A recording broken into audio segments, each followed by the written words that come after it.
এই মামলার কারণে অনেক ক্ষতিগ্রস্ত হয়েছেন। আমি সেই সকল মানুষের প্রতি কৃতজ্ঞতা প্রকাশ করছি যারা বুক দিয়ে আমাকে আগলে রেখেছেন।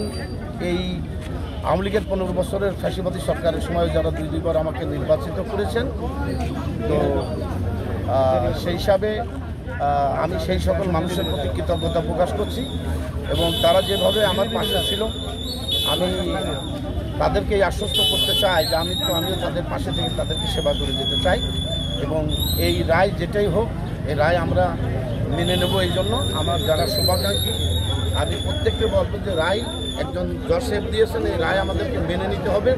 এই রায়ের পরেও আমাদের উচ্চ আদালতে যাওয়ার যেহেতু সুযোগ রয়েছে, সেই ক্ষেত্রে আমরা আইনের প্রতি শ্রদ্ধাশীল থেকে আমরা রায়কে মেনে নিয়ে আমরা পরবর্তী যে ধাপ আমাদের হাইকোর্টে যাওয়ার আমরা সেই প্রক্রিয়ার মধ্য দিয়ে এখন যাব। আমরা ইউনিয়নে কোনো অশান্তি করতে চাই না, শান্তিপ্রিয়ভাবে যেভাবে আমরা ইউনিয়নে বসবাস করছি আমরা সেইভাবে বসবাস করতে চাই।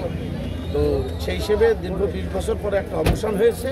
তাদের মূল চিন্তা চেতনা ছিল আমাকে সাজা শাস্তি দেওয়ার এবং তারপরে এই রায়ের পূর্বেই তারা ঘোষণা করেছে চেয়ারম্যান যদি এই মামলায় তার বিরুদ্ধে রায় হয়ে যায় তাহলে আমার লোকজনকে তারা তাৎক্ষণিকভাবে ক্ষতিগ্রস্ত করবে, ইউনিয়ন অশান্তি হবে।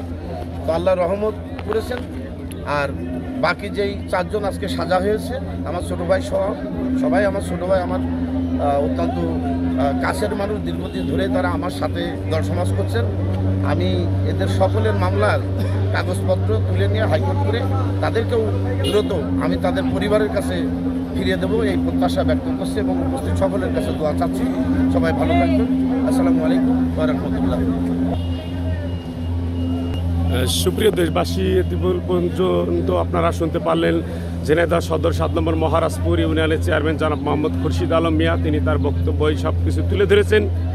আজ পর্যন্তই ঝিনাইদহ ডিসি কোর্ট থেকে দবির আলী নিউজ থেকে সম্প্রচার। সকলে ভালো থাকবেন, সুস্থ থাকবেন। আল্লাহ হাফেজ।